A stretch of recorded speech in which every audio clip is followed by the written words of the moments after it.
In Royal Oak, Michigan, Nelle Dorothy Jefferson appeared before the court to contest a traffic citation issued on Woodward Avenue. The ticket included two violations, one for straddling lanes and another for having an object hanging from her rearview mirror that allegedly obstructed her view. Most drivers have seen an air freshener hanging from a mirror, and many have no idea it can become the basis for an actual ticket. Jefferson said she did not know that either. But the real question for the court was not just what was hanging from the mirror. It was what the officer's dash cam actually showed, and whether that evidence was enough to find her responsible. Following case numbers 26RO02896 and 26RO02896A.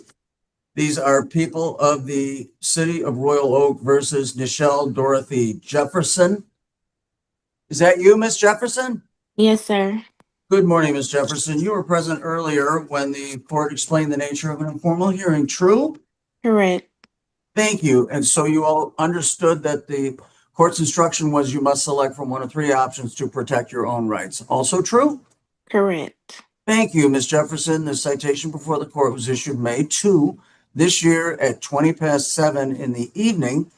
You were operating a 2014 Jeep Cherokee black in color on Woodward Avenue, Avenue Guilford in the City of Royal Oak. And at that place and time, you were cited for what amounts to an equipment violation, which is a larger obstructing object hanging from your rear view mirror. You were also cited for straddling lanes. Officer Francis' remark, which shows on your ticket, indicates observed vehicle northbound Woodward straddling furthest left lane and second lane from left. And obviously he was able to, in his professional assessment, see an object, obstructing object hanging from your rear view. So those are simply allegations at this time, Ms. Jefferson. Today's your day in court. Do you wish to admit responsibility, admit and explain, or deny responsibility, and the court will commence your trial? Deny. Very well. Would the parties please raise their right hands? Do you both solemnly swear the testimony you shall give before this court shall be the truth? I do. I do.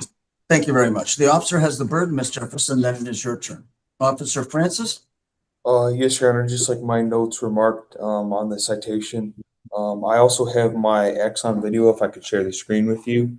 And then we can go from there. So bear with me for a minute, please. So on the date in question, you were on patrol? That's correct. Northbound Woodward, near Guilford, and I observed the vehicle straddling the furthest left lane and the second left lane, actually crossed over the lane multiple times, to which that point after I could see that there was a air freshener hanging from the mirror as well. Okay. If you're cued on your video, you can certainly share your screen. Yes.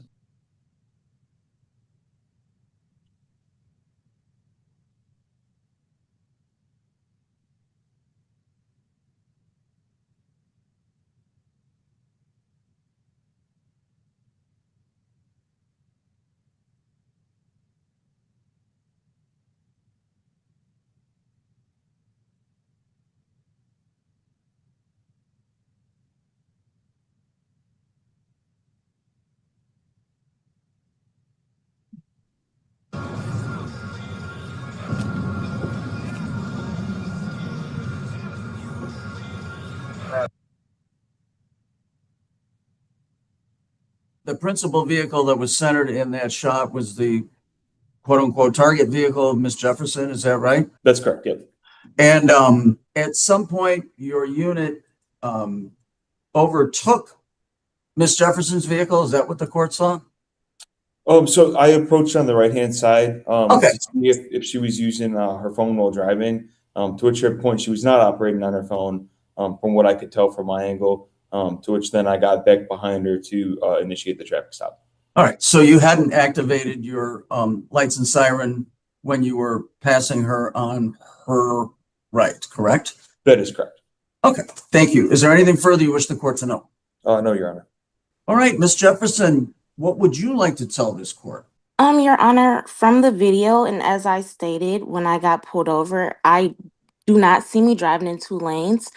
I see my vehicle close to the line, but what the officer told me was that I was driving physically in two lanes, which I was not, because I'm well aware of what I'm doing when I'm driving. I'm paying attention, and I seen him as soon as he got behind me. So I would have been even more aware of driving in two lanes.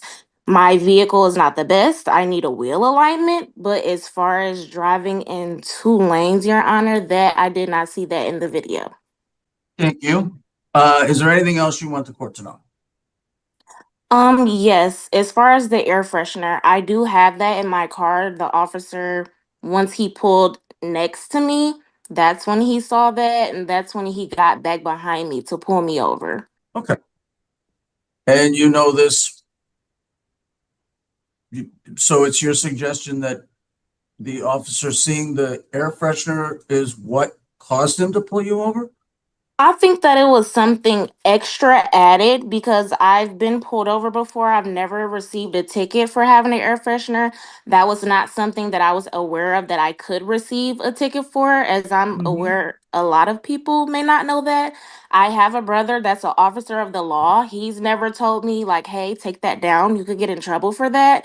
I wouldn't have had an air freshener in my car hanging from my rearview mirror had I had known, like, just a traffic stop, I would just receive a ticket strictly for that, Your Honor. Okay. Thank you, Ms. Jefferson. The court appreciates your professionalism. Is there anything else you want the court to know? No, sir. All right. Moving back to Officer Francis for any necessary rebuttal.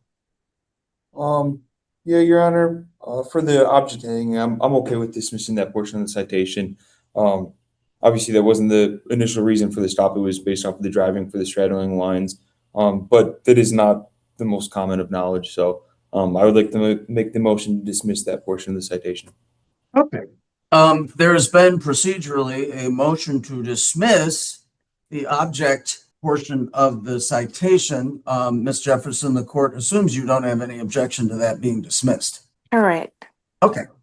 Thank you for your patience. The testimonial portion of this hearing in People versus Jefferson has been closed. The court is ready to rule. The court first notes that the burden of proof in a civil matter is a mere preponderance of the evidence that is likened to a 50.1% standard quantified.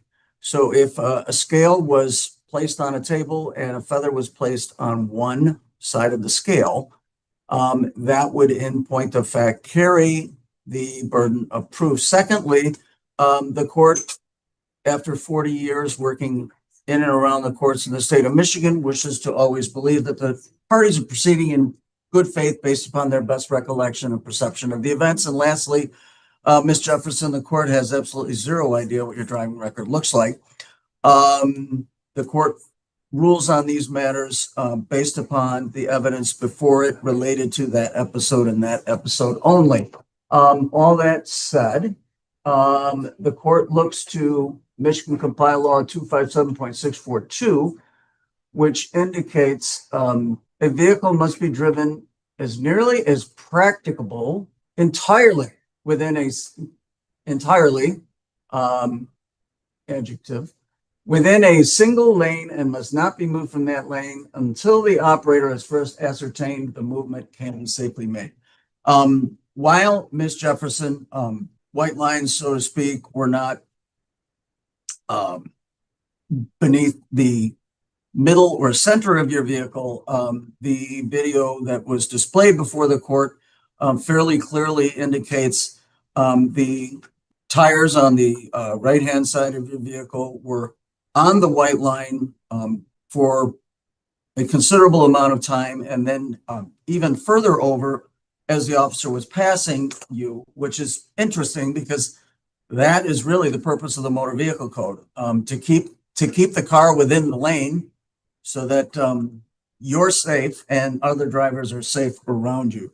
So in that regard, the court is finding you responsible, and the fine for this is $130. That is payable through the pay portal on the 44th District Court website, Ms. Jefferson, or you can walk a cash check or charge into this court at 400 East 11 Mile Road, Monday through Friday between 8:30 and 4:30. That's due within 7 days. You can, of course, appeal this ruling by posting a cash bond of $130 within 7. The matter gets placed on the formal hearing docket. At that time, Royal Oak City would be represented by its city prosecutor. So 1:30 is a fine or a bond within 7.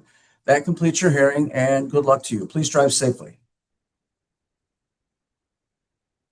The court found Jefferson responsible on the lane violation with a $130 fine, but the air freshener charge was dismissed after the officer admitted it was not the original reason for the stop. Under Michigan law, a vehicle must stay as nearly as practicable within a single lane, and in a civil traffic case, the standard is lower than a criminal case, just a preponderance of the evidence. For the judge, the dash cam showing her tires resting on the white line for an extended period was enough to meet that standard. As for the air freshener, Michigan does allow officers to cite drivers for items hanging from the mirror if they obstruct the driver's view. But enforcement varies, and most drivers have no idea that law even exists. Be honest, did you know an air freshener hanging from your mirror could actually get you a ticket?